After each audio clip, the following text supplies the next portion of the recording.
orang itu cara berpikir nuruti nafsu, itu yang bahaya. Makanya Quran ngeritik ara'aita man ittakhadha ilahahu hawa. Orang yang cara berpikir itu nuruti hawa nafsu. Kalau zaman Nabi, zaman sahabat, zaman ulama itu enggak seperti itu. Sehingga cara berpikir itu mudah. Makanya kata Nabi absyiru ya ma'sarul muslimin kata. Kamu harus senang ya ma'sarul muslimin. Allah sekarang buka pintu langit yang sebelumnya enggak pernah dibuka. Dan Allah yubahi bikum malaikatah. Dan Allah membanggakan kamu kepada para malaikat. Kenapa? Umatnya Muhammad, umatnya Rasulullah Muhammad SAW, itu kalau sampean kepengen mati setiap saat itu baik, itu resepnya gampang kata Nabi. Addu faridotan wantadzoru ukhra. Jadi Allah memberitahu, ya Muhammad umatmu ini luar biasa. Jadi misalnya tadi kita sholat subuh, ditanya, Bahak kamu sekarang ngapain? Nunggu sholat duhur ya.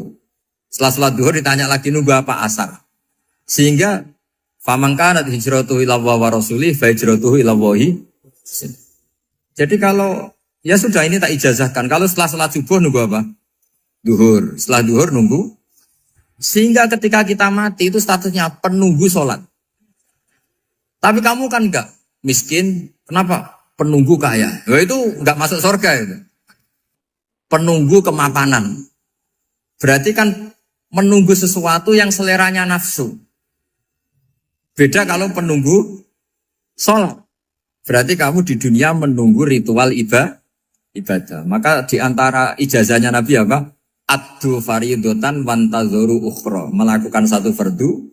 Kemudian kita menunggu tugas berikutnya. Jadi niati saja setelah subuh nunggu apa? Duhur. Setelah duhur, meskipun kita di perapatan. Apa? Nunggu asar ya. Tapi ya asar betul, jangan nunggu tok pas asar ndak. Jadi sebetulnya umat ini gampang sekali. Jadi di antara kebanggaan Allah, yubahi itu Allah bangga dengan malaikatnya adalah umat ini adalah addu faridotan wantadzoru ukhra, melakukan satu fardu kemudian menunggu fardu yang lain. Dari mengkhidmati kampus, ingin mengkhidmati masyarakat, dari satu masyarakat lokal Semarang menjadi sampai sekarang sampai Banjarmasin, Unisula mau bikin kampus di sana terus gitu. Dari satu tugas ke tugas yang lain. Makanya Islam diajarkan setelah satu tugas selesai, faida faruhtafan sok.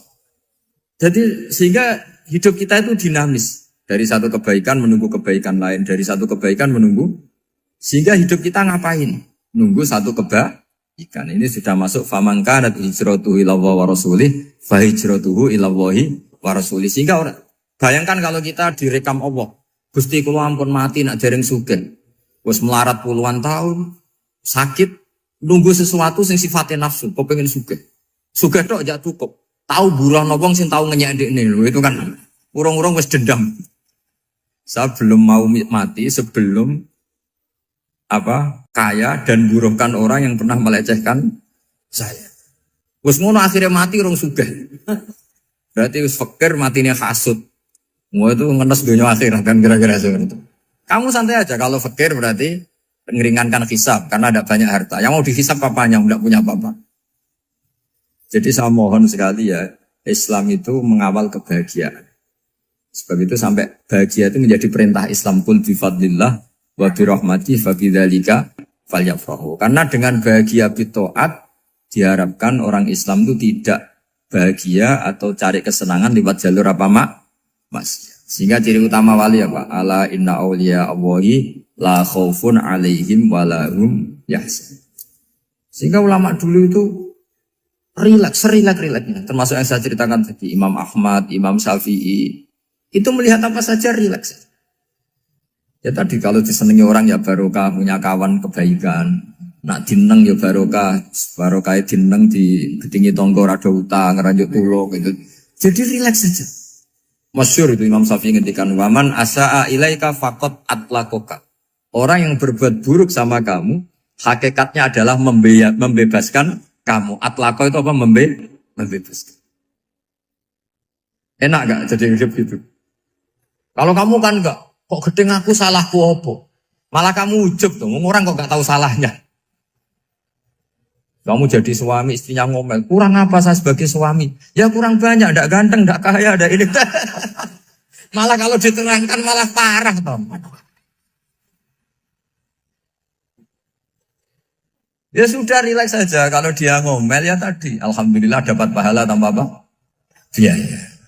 Terus ngomel kan butuh energi, paling yang tidak kuat 3 jam. Nanti juga berhenti apa? Terus ambil nilai positifnya. Misalnya ngomel sama suaminya, bagus lah. Kalau ngomel sama tetangga malah kayak apa gitu aja udah. Jadi ulama dulu itu gampang sekali melihat melihat hidup. Rasulullah ya gitu, melihat hidup tuh gampang saja. Ketika tanya, ya Aisyah apa ada sarapan? Tidak ada ya Rasulullah, ya sudah saya tak puasa. Jadi enteng saja. Kadang-kadang beliau ingin puasa, ya puasa sunat, ada sarapan nggak jadi puasa. Rileks. Nabi itu rileks. Kalau ngajari kebaikan juga rileks. Nah sekarang itu banyak orang yang karena mungkin kurang baca, Islam tuh kayak menjadi aturan yang bengis, yang repot, yang mengekang. Itu tidak seperti itu. Yuridu wa bikumul yusra wala yuridu bikumul usra. Allah menghendaki agama ini mudah. Sehingga ada sahabat di Imami Mu'ad itu baca Baqarah. Sahabat ini pekerja petani. Mufarokoh ditinggal. Ketika Mu'ad lapor, ya Rasulullah ini ada orang munafik. Tengah-tengah sholat mufarokoh saya ditinggal. Yang disalahin itu tidak yang ninggal tapi Mu'ad. Afattanun anta ya Mu'ad. Kami itu tukang fitnah. Masa ngimami petani pakai surat Baqarah? Jadi yang disalahkan ini imamnya. Kalau kamu jadi imam, sholatnya ya yang cepat. Makanya terus banyak orang kecepatan karena tadi. Jadi Nabi itu enteng sekali. Jadi apa ya? Nabi itu beda dengan yang kita bayangkan beda. Nabi pernah ngaji di masjid, kemudian ada tetangga lewat pakai cangkul ke kebun. Semua sahabat gerutu. Ini orang tidak benar. Ada Nabi ngaji ditinggal saja ke kebun, tidak ikut ngaji. Jawabannya Nabi tidak. Itu bagus itu ikut sunnah saya. Kenapa ya Rasulullah? Dia kerjanya nyari halal. Dan untuk menghidupi keluarganya itu juga ajaran saya. Sehingga yang ngaji ya ajarannya Nabi, yang nggak ngaji karena kerja mencukupi keluarga juga ajarannya Nabi. Segampang itu. Oh, kalau kayaknya kamu kan, wes gak roh akhlak kan gitu. Nabi rileks saja Nabi. Sampai bisa lihat itu di bab Fadhailul Kasbi. Makanya ini penting sekali supaya orang itu berpikir Islam atau mendakwakan Islam itu berdasar sanad ya yang muttasil yang pernah dilakukan Rasulullah SAW. Sesuatu yang dilarang Allah itu pasti madharat. Maka untuk melarang seseorang bergantung sama narkoba misalnya atau hal-hal yang bahaya pada fisik, itu satu tentu bagi ahlullah, tentu karena takut Allah. Tapi banyak masyarakat yang memang benar-benar bisa meninggalkan narkoba karena efek buruknya ganja. Bahwa itu mengakibatkan sakau, mengakibatkan tidak sadarkan diri, mengakibatkan kebangkrutan ekonomi macam-macam. Sehingga mereka benar-benar benci sama yang namanya narkoba. Jadi di antara manhajul Quran itu kalau mentakbih, memburuk-burukkan maksiat itu mesti dikritik innahu kana fahisyah. Innahu kana fahisyata wa maqta wa sa'a sabila. Innahu kana fahisyata wa sa'a sabila. Diulang beberapa kali. Sehingga dibutuhkan kecakapan untuk menganggap satu hal yang buruk itu fahsyah, sesuatu yang enggak rasional, sesuatu yang tidak positif, sesuatu yang pasti berdampak negatif. Sehingga kalau misalnya tadi dibacakan oleh Qori, kuntum khaira ummatin ukhrijat linnasi ta'muruna bil ma'ruf wa tanhauna 'anil munkar.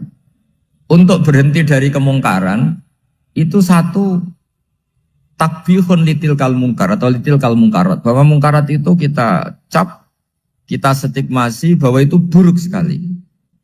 Seperti Nabi mengajarkan pemuda tadi, masa kamu suka ibu kamu digitukin lelaki lain, putri kamu, bule kamu, bude kamu, sehingga orang ini pikirannya termindset betapa buruknya zina. Sama seperti kita sukses memindset betapa buruknya narkoba, betapa buruknya bahan-bahan terlarang. Begitu juga seterusnya terus pengkhianat dan sebagainya. Tapi problem manusia adalah dia itu akan mencari kebahagiaan atau kesenangan sesaat. Maka caranya gimana? Keinginan senang lewat maksiat ini dilawan dengan nyaman dengan taat. Saya ulang lagi, nyaman dengan taat. Sehingga ulama dulu punya kalimatul munajat, artinya kalimat hubungan pribadi sama Allah yang menjadikan orang itu nyaman. Dan ini yang diajarkan kitab-kitab tasawuf. Kitab tasawuf itu sukses mengajarkan melihat alam raya ini semuanya nyaman, termasuk yang mengecewakan. Itu dianggap nyaman. Saya berkali-kali mengajarkan ilmu ini karena ini musalsal ila Rasulillah SAW.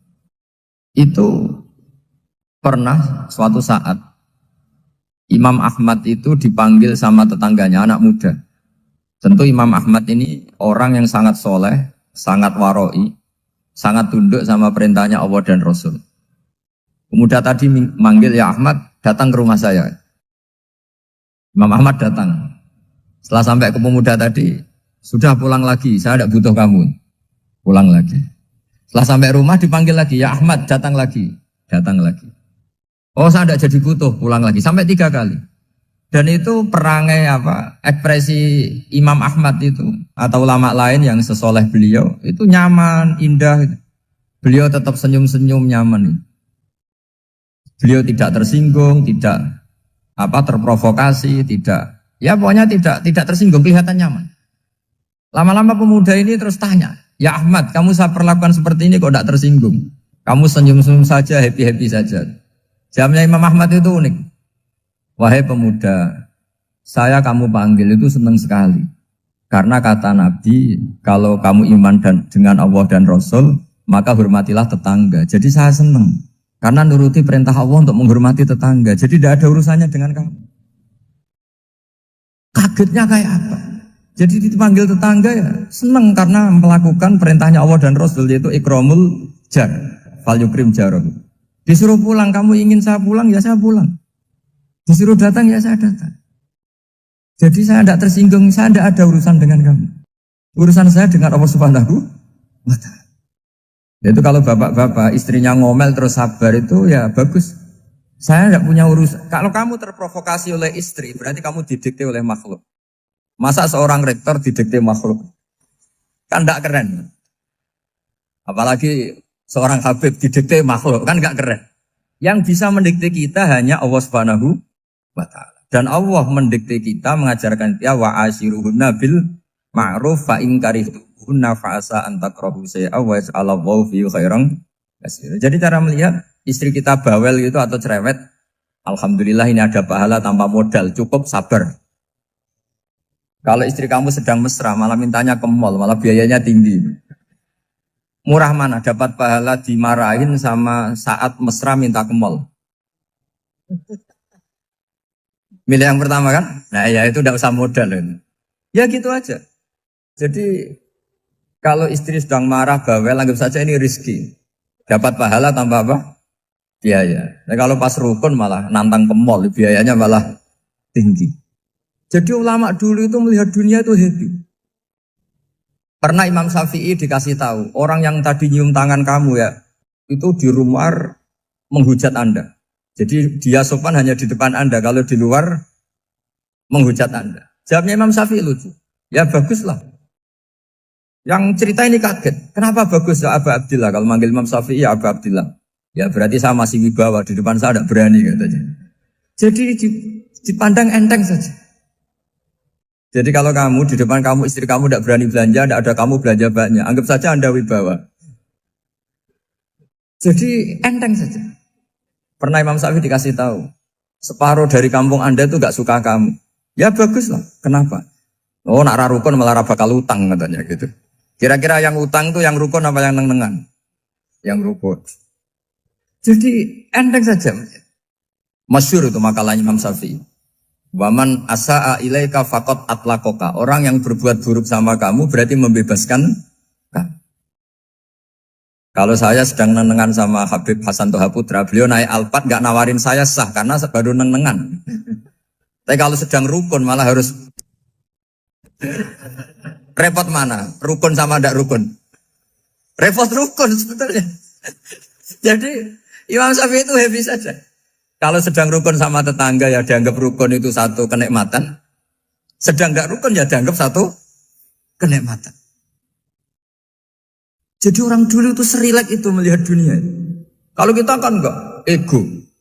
Wah saya ini suami kok dimarahin istri. Wah ini egonya bangkit. Padahal egonya bangkit itu ada kebodohan di situ. Yaitu seorang rektor didikte seorang istri, seorang makhluk. Apalagi kalau Anda daftar wali itu tidak akan jadi wali.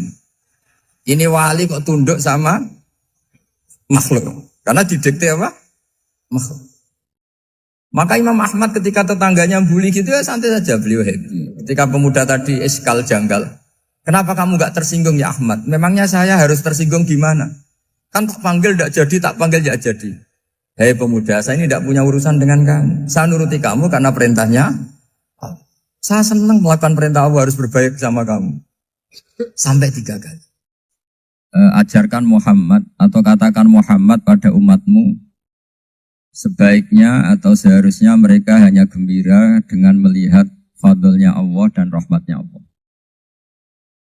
Ini harus kita pahami mulai dari konstruksi yang paling pokok, yaitu akidah.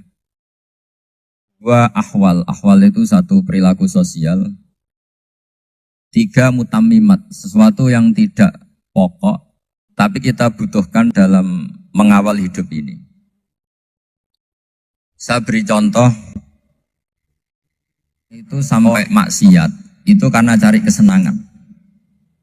Misalnya baru penat itu, ingin seneng, ada orang yang macam-macam lah, ingin melihat maksiat, apa itu pornografi, apa nyabu, apa macam-macam. Itu sebetulnya agama punya konsep yang luar biasa, yaitu seharusnya seseorang itu gembira. Gembira dengan ketaatan. Lalu pertanyaannya caranya gembira gimana? Gembira itu mudah. Jadi misalnya kamu sujud sama Allah Subhanahu wa taala. Terus cara berpikir begini. Ini sekaligus ijazah. Cara berpikir begini. Ya Allah, ini kata Sayyidina Ali, kafani izzan an aku nalaka abdan wa kafani fakhron an takuna li robban. Ya Allah, betapa sialnya saya, andaikan saya jadi budak dari makhluk yang sama. Misalnya sampean itu seorang kiai atau rektor atau doktor atau orang terpelajar, kemudian kamu jadi budak atau hamba dari makhluk yang setara. Betapa hinanya saya. Maka kata Sayyidina Ali, ya Allah saya ini cukup bahagia, cukup bangga, karena jadi budak, jadi hamba dari zat yang super atau yang maha super. Jadi kok Allah Subhanahu wa ta'ala. Sehingga ada kebahagiaan yang luar biasa karena menjadi hambanya Allah Subhanahu wa ta'ala. Setelah bangga dengan jadi hambanya Allah, maka kita akan malu. Malu misalnya kok saya bahagia itu nunggu melihat pornografi, melihat maksiat. Itu terus menjadi malu. Kenapa saya bisa didikte oleh hal-hal seremeh itu? Ya, kita malu karena didikte oleh hal-hal yang seremeh itu. Karena kita didikte oleh nafsu. Jadi izzatun nafsi, satu harga diri seseorang itu harus dihidupkan untuk hanya tunduk kepada Allah Subhanahu wa ta'ala. Sehingga Nabi itu melatih satu logika tarkul ma'asi. Nabi itu dulu ketika ada seorang pemuda yang ya karena mungkin pemuda ya, dia itu mau masuk Islam, tapi uniknya kata pemuda tadi, saya masuk Islam tapi asal dibolehkan bebas zina. Jadi ini agak sableng gitu. Jadi mau masuk Islam syaratnya dibolehkan apa? Zina atau free sex gitu. Karena orangnya agak hiper. Itu Nabi tidak langsung mengancam dengan neraka enggak. Ketika mau pamit gitu semua sahabat melarang. Mah itu jangan, kamu jangan suan Nabi, itu permintaan yang nggak masuk akal. Setelah lama ditahan, terjadi kegaduhan di masjid, Nabi dengar, itu ada apa itu? Itu ada pemuda yang mau masuk Islam tapi yasta'dzinuhu fi zina. Tapi mereka minta izin Nabi untuk tetap boleh zina. Kata Nabi, pemuda itu suruh masuk, suruh menghadap saya. Ketika menghadap Nabi, saya ulang lagi ketika menghadap Nabi. Nabi mengajarinya itu luar biasa. Nabi tidak langsung mengancam dengan neraka atau dengan azab tunda. Tapi kata Nabi, Atau hibbuhu li ummik. Kamu suka kalau ibu kamu tuh jadi demenannya orang banyak. Oh enggak ya Nabi, yang demen ibu saya tak bacok kan. Karena ini ya agak preman, di mana-mana orang nakal agak preman. Terus atau hibbuhu li bintik. Kamu suka kalau putri kamu ya digitukan orang-orang. Oh ya enggak Nabi, yang gitukan putri saya tak bacok. Atau hibbuhu li kholatik. Kamu suka kalau bule kamu digitukan. Atau hibbuhu li ammatik. Kamu suka kalau saudara bapak kamu digitukan. Nabi itu mengeset ya. Cara sekarang itu otak mungkin. Nabi itu meluruskan otaknya anak muda itu. Betapa buruknya zina. Cara bahasa Arab ditakbih. Betapa buruknya zina. Kamu suka kalau korbannya ibu kamu, putri kamu, bude kamu, bule kamu. Sehingga orang itu matur ya hasbuka ya Rasulullah. Ini sudah cukup. Saya tidak pernah melihat sesuatu seburuk zina. Jadi fa'al qawwa fi qalbihi bughdha zina. Kemudian Allah meletakkan di hatinya, menanamkan benci zina. Sehingga akhirnya pemuda tadi menjadi iffah, menjadi menghindari zina. Artinya begini ya, ini mungkin yang lolos dari para kita sebagai dai, kita tidak belajar banyak tarbiyahnya Rasulullah Shallallahu Alaihi Wasallam. Jadi kalau kita benci maksiat, itu jangan hanya ditakhzir, ditakutkan neraka itu enggak. Jangan hanya itu. Tapi di logika. Jadi kalau kita menghindari maksiat, itu selain karena takut azab, itu ada logika. Ada rangkaian pikiran yang menjadikan kita anti satu perbuatan apa maksiat. Jadi misalnya gini ya, kira-kira ginilah kalau contoh gampang itu. Ada orang gitu ya, nyanyi dengan pakaian yang mungkin pornografi. Mungkin pemuda-pemuda ingin melihat itu, tapi bisa diobati gini. Kok enak dekne mergawe kok tak bayar ya, aku kehilangan duit. Meskipun dengan logika yang agak serampangan, yang penting menjadi kita ini punya harga diri untuk tidak tergantung hal-hal seperti itu. Sehingga Nabi itu cara menggambarkan tadi mulai atau hibbuhu li ummik, kalau ibu kamu jadi demenannya orang lain. Pemuda tadi bilang yang demen ibu saya mau saya bunuh. Ditambah lagi atau hibbuhu li bintik. Bagaimana kalau korbannya putri kamu, bule kamu, bude kamu. Sehingga terus si pemuda tadi betapa buruknya zina. Betapa murahnya zina. Akhirnya pemuda tadi al-qawwa fi qalbi bughdha zina. Terus kemudian pemuda tadi itu sangat membenci dengan apa? Berzina. Nah, pikiran-pikiran seperti ini harus kita tanamkan. Harus kita tanamkan supaya orang itu benci melakukan maksiat.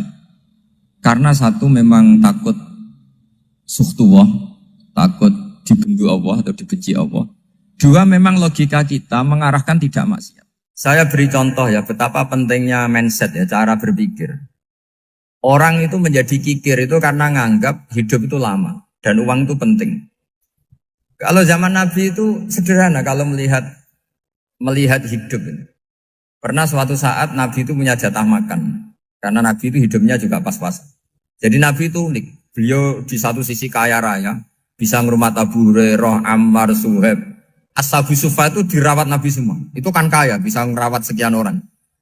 Tapi di sisi yang lain untuk pribadinya beliau miskin. Kadang nggak bisa makan hari itu.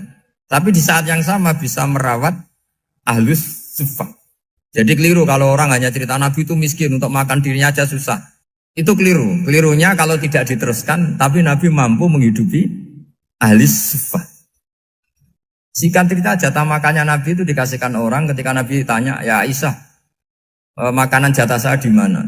Oh ya Rasulullah tadi ada orang minta tak kasihkan, maka makanan itu habis. Apa kata Nabi? Kamu salah Aisyah. Yang kamu kasihkan itu justru yang masih. Ya yang kamu kasihkan itu justru yang masih. Sehingga Nabi menganggap, makanya Nabi terus ngendikan. Ya kalau mukhatabnya lelaki ya kira-kira begini.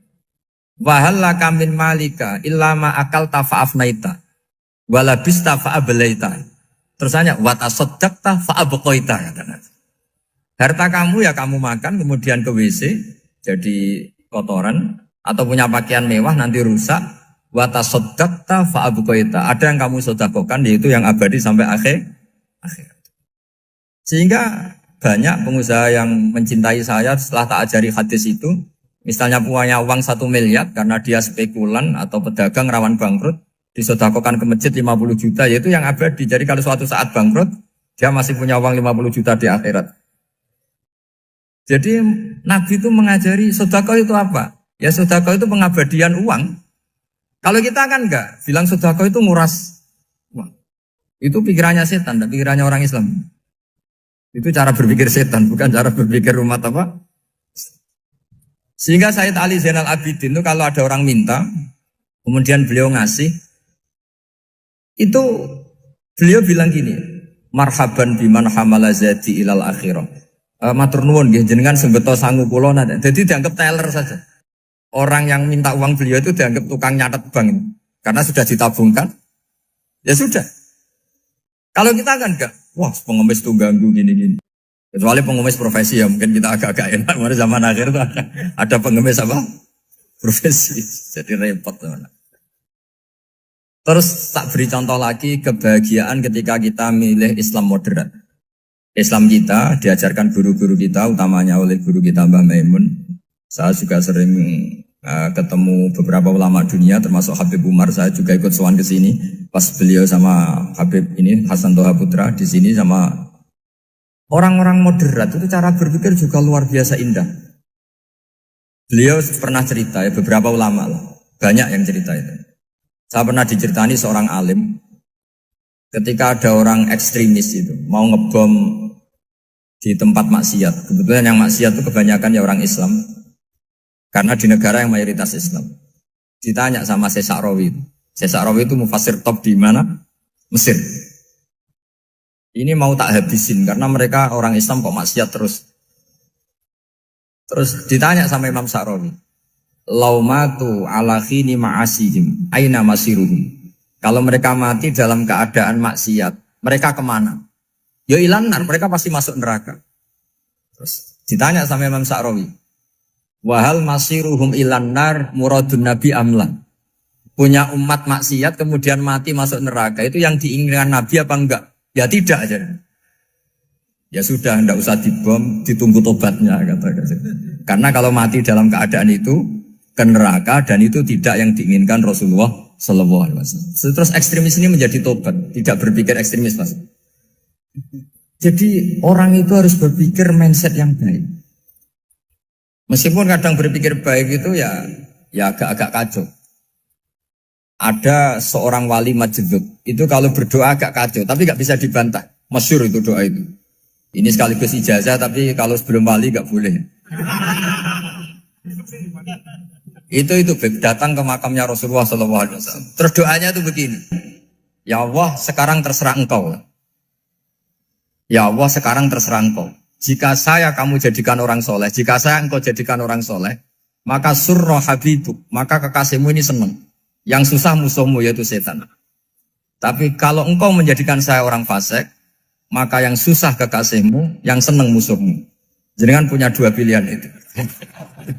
Wah itu kan doa tapi kayak teror itu. Ya jadi berdoa di Raudhah. Wah itu pasti mandi itu karena agak-agak maksa Tuhan itu. Ya Allah, engkau punya dua pilihan. Jika saya jadi orang soleh, maka kekasihmu ini senang. Musuhmu yang susah, yaitu setan. Tapi jika saya jadi orang fasik, maka musuhmu yang senang, kekasihmu yang susah. Mohon terserah jenengan, mau menyenangkan kekasihmu, apa menyenangkan musuhmu? Gitu. Kira-kira gimana? Kalau tertarik boleh doa itu dipraktekkan. Tapi kayaknya kalau copy paste itu gak keren, apa?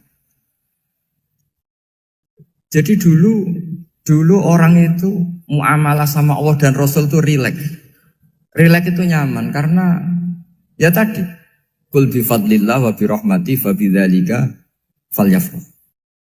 Sehingga Imam Izzuddin bin Abdissalam itu ngendikan innalladzina yarmunal muhsanatil ghafilat.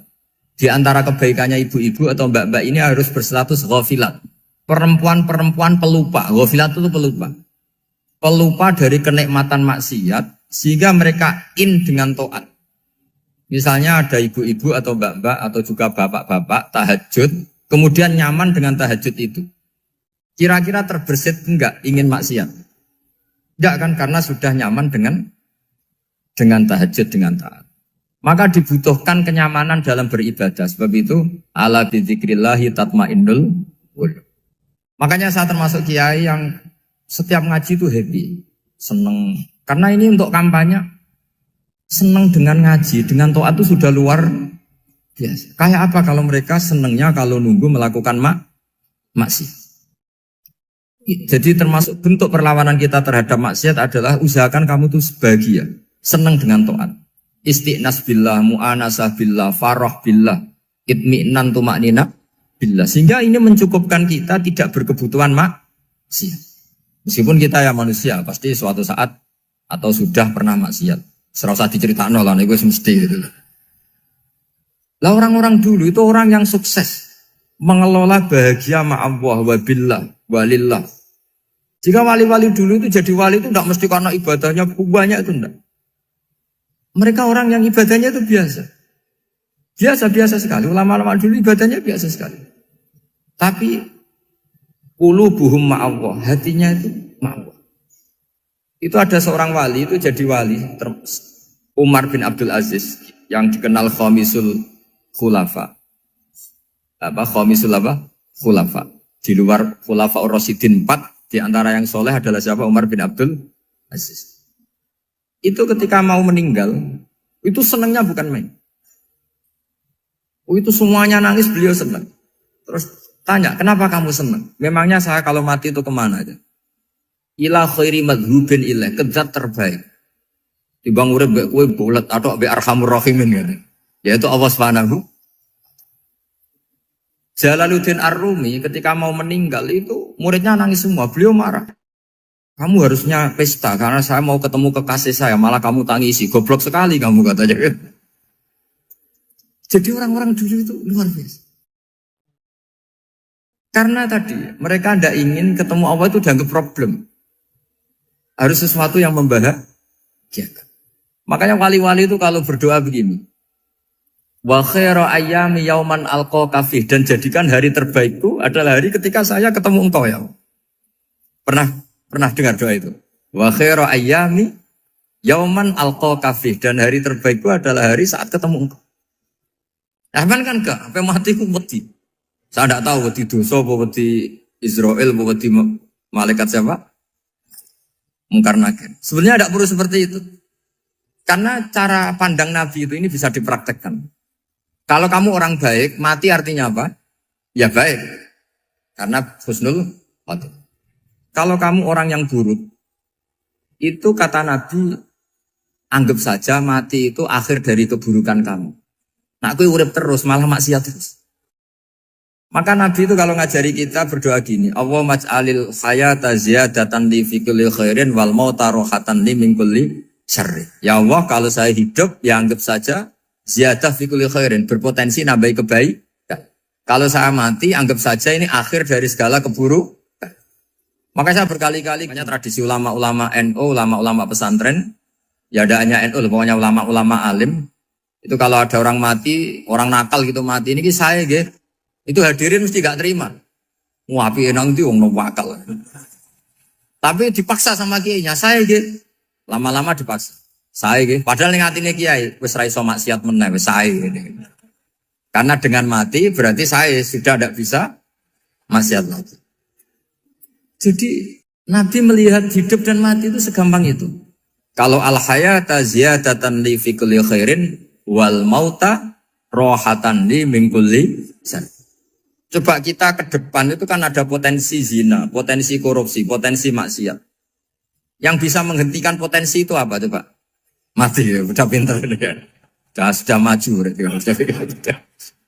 berani mati. Berani. Tapi jangan di sini ngel-ngelo panitia. Artinya yang selama ini kita risau dengan kematian, dengan apa? Nabi ngajari kita tadi. Allah maj'alil hayata ziyadatan li fi kulli khairin wal mauta rohatan li min kulli syarr. Ya Allah, jadikan hidup ini sebagai bekal menambah kebaikan, dan suatu saat kalau saya mati, semoga itu akhir dari segala keburukan. Jadi artinya Nabi itu ngajari kita itu positif terus. Sama seperti ulamanya tadi. Nak lagi rukun mbek tonggo ya sanggep ae kanca kaapian. Nak nenengan ben ra utang tenan. Dadi pokoknya penak terus itu. Nak bojo lagi ngamuk alhamdulillah gak ngajak blonjo. Nak pas rukun ya alhamdulillah kok lagi rukun. Jadi gampang semua.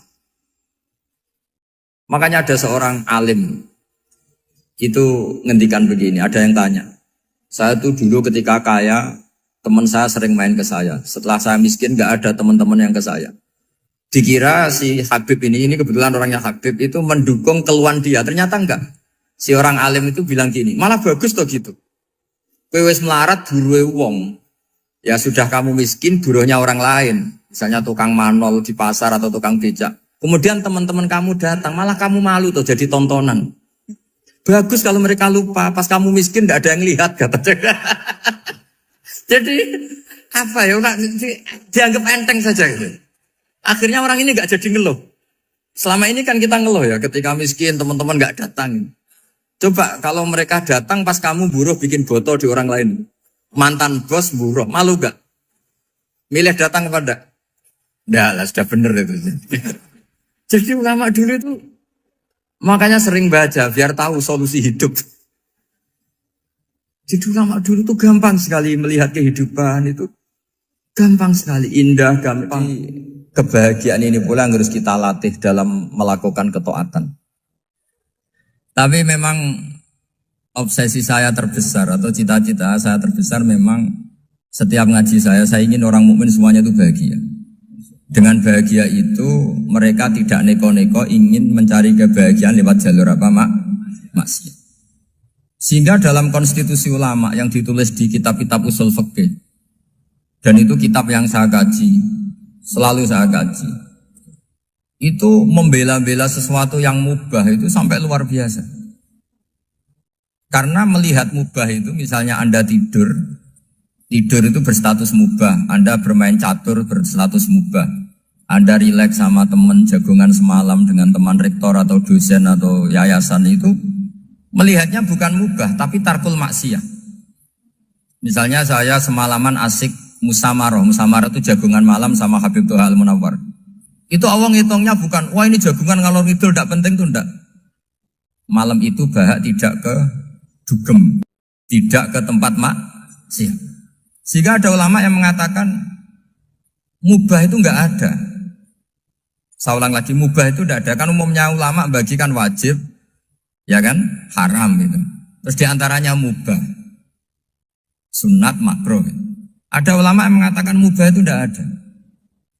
Kenapa? Logikanya begini, itsma min mubahin illa wa yatahaqqaqu bihi tarku haramimma. Karena tidak ada mubah yang Anda lakukan kecuali saat itu pasti ditinggalkannya sebuah keharaman. Misalnya Anda sedang jagungan sama istri di luar, di rumah, asik di rumah semalaman. Mungkin bahas hal-hal yang ringan. Mungkin melihat sinetron atau apalah yang ringan.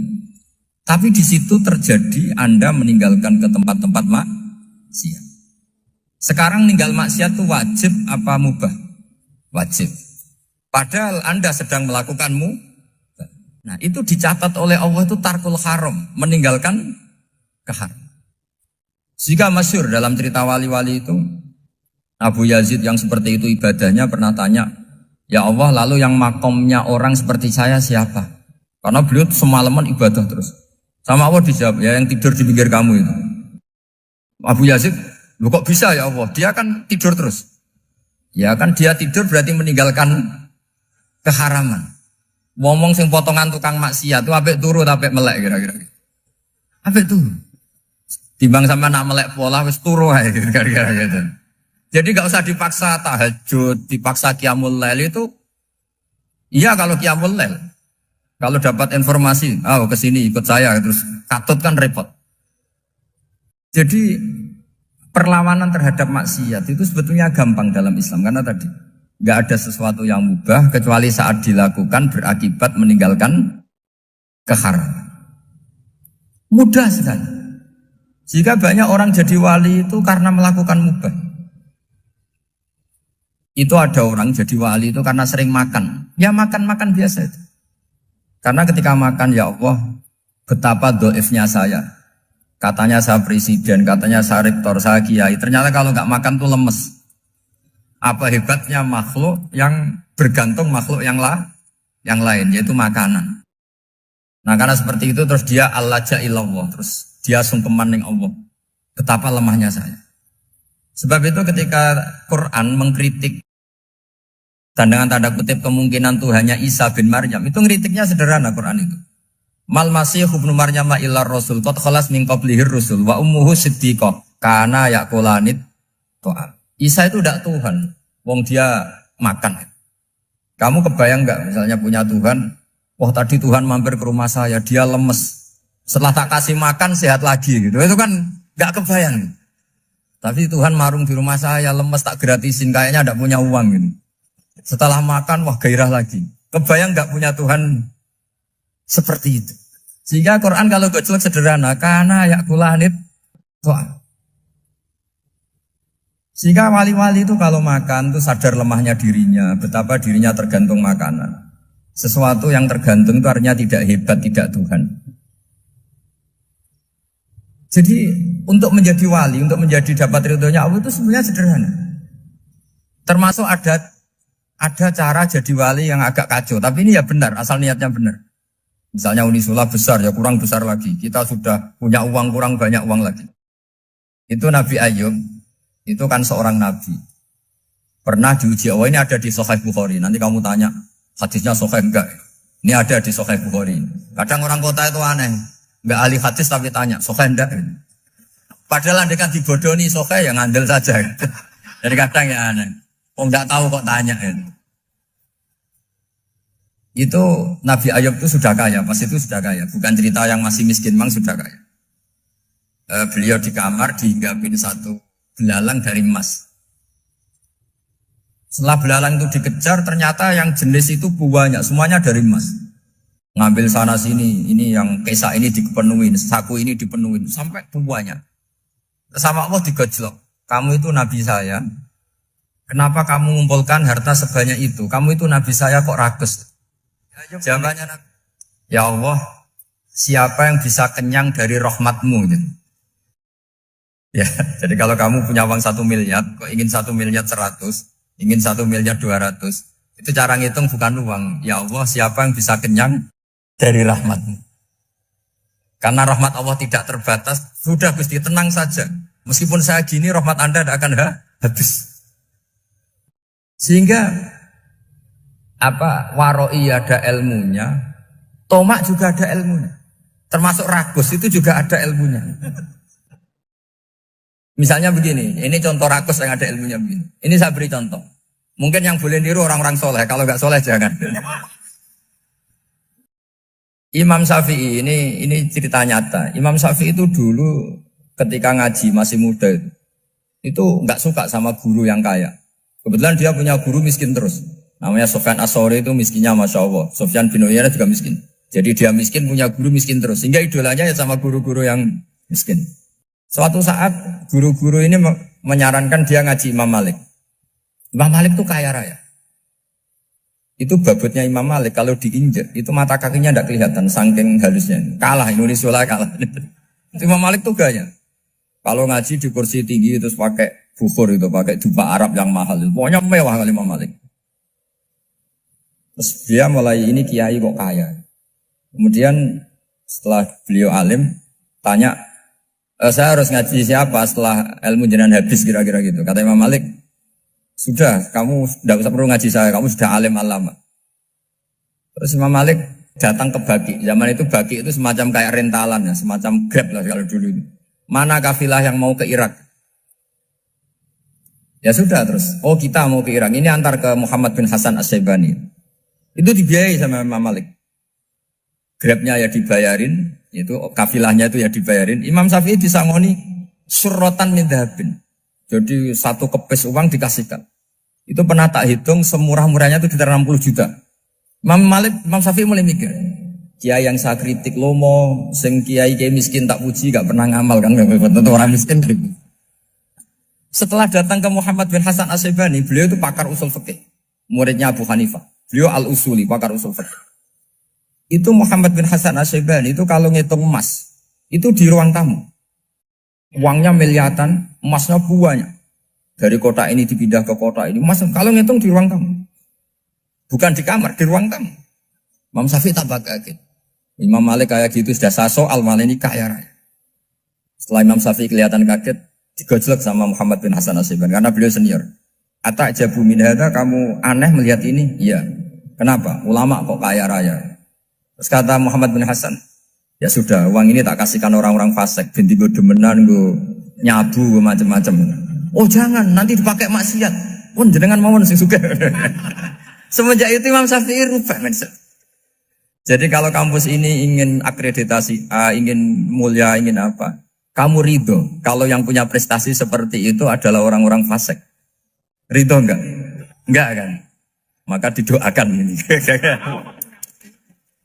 Nah itu namanya berpikir secara usuli. Kamu jangan hanya nuruti karena berpikir waroi terus kamu benci kekayaan. Apa enggak bisa seperti itu? Karena pangkat dan kekayaan ketika dikelola secara kesolehan maka akan menjadi energi positif yang luar biasa. Semenjak itu Muhammad bin Hasan Asy'ibani berhasil mendidik Imam Syafi'i. Sampai akhirnya keterusan Imam Syafi'i berpendapat kalau orang Islam bisa bikin rumah tingkat kok punya rumah reok itu haram. Akhirnya keterusan. Kalau bisa jadi bupati kok jadi ketua RT juga haram. Karena al-Islam ya'lu wala yu'la alaih. Islam itu luhur bukan bisa diluhurin. Sehingga rata-rata orang Syafi'iyah termasuk kiai-kiai Indonesia itu rata-rata ya agak-agak politikus. Ya agak-agak kedonyan, mungkin sebagian kedonyan tenan gitu. Karena gak ridho gitu loh. Kalau kesempatan itu dikuasai orang fasik kemudian menjadi kekuatan maksi. Coba kalau bupati itu orang yang fasik. Kemudian programnya supaya rakyat seneng semalaman dangdutan yang purno misalnya. Supaya rakyat seneng dibolehkan dugem, dibolehkan judi. Tapi kalau yang jabat orang soleh kan ada beberapa perda yang menolak penyakit apa? Masyarakat. Jadi kamu jangan melihat bahwa kepangkatan ini hanya sebagai alat korupsi, alat otoriter. Enggak. Asal kena orang soleh, maka ini menjadi energi kesolehan atau energi positif. Sebab itu ketika Allah muji para nabi yang soleh, diantaranya disifati apa? Faqad ataina ala Ibrahim al-kitab wal hikmata, terusannya wa atainahum mulkan azim. Dan Nabi Ibrahim dan keluarganya tak kasih kerajaan yang besar. Nah sekarang masih banyak orang yang cara pandang ngapain bikin unisula yang megah, ngapain berambisi punya akreditasi A dan sebagainya. Menyoal seperti itu salah secara usul fikih. Karena secara usul fikih kesempatan yang baik tentu harus diperjuangkan oleh orang-orang yang soleh. Karena ini supaya jadi otoritas yang positif. Itu dulu ada latihannya. Jadi orang dulu itu gampang sekali ketika milih miskin ditanya, kenapa miskin? Saya ingin hisab saya ringan. Tapi ketika mereka kaya, yang soleh, supaya harta ini tidak dipakai orang yang nanti dipakai maksiat. Kita misalnya orang soleh mau pangkat, karena kita ada ridho, kepangkatan itu dipegang orang maksiat, kemudian menjadi energi maksiat. Begitu juga seterusnya. Maka ulama dulu itu rileks. Sampai Nawawi Al-Bantani itu nanti bisa dicek di tafsir. Qul hal yastawil ladzina ya'lamuna wal ladzina la ya'lamun. Beliau muji-muji ulama. Kemudian ada seorang yang agak hasut mungkin. Tanya begini. Hebatnya ulama itu begini-begini. Terus ditanya, tapi kenapa kita sering melihat ulama ngantri proposal di rumahnya bupati? Kan? Sementara bupati nggak pernah datang ke ulama ngaji ihya. Jawabannya Imam Nawawi itu unik. Ya karena ulama itu tahu gunanya uang, sehingga nyari uang untuk pondok, untuk masjid. Sementara bupatinya tidak tahu gunanya ilmu, maka tidak pernah ngaji. Jadi ya ringan saja. Jadi ya sudah seperti itu. Jadi kalau ada ulama kedonyan, anggap saja karena tahu gunanya uang. Jadi kenapa ulama ngantri di kabupaten, bukan bupati ngantri di ulama? Jawabannya, karena ulama tahu gunanya uang. Sementara bupatinya nggak tahu gunanya ilmu. Ya, kira-kira gitu lah. Ada ustadz tidak ganteng, kesensem rondo cantik, karena tahu gunanya ustadz itu. Artinya tahu gunanya kalau saya nikah nanti punya anak jadi gus, kan dia kiai gitu. Tapi rondone raro gunanya dia karena miskin gitu. Jadi ulama dulu itu rileks. Rileks menafsirkan apa saja itu rileks, termasuk saat terpojok. Itu rileks. Karena semuanya dianalisis pakai ilmu. Sehingga ciri utama wali itu apa? Ala inna awliya Allahi la khaufun alaihim walahum yahzanun. Enggak ada rasa takut, enggak ada rasa gampang. Karena melihat sesuatu itu gampang saja. Seorang lagi melihat sesuatu itu gampang saja, ringan. Semoga barokah. Assalamualaikum warahmatullahi wabarakatuh.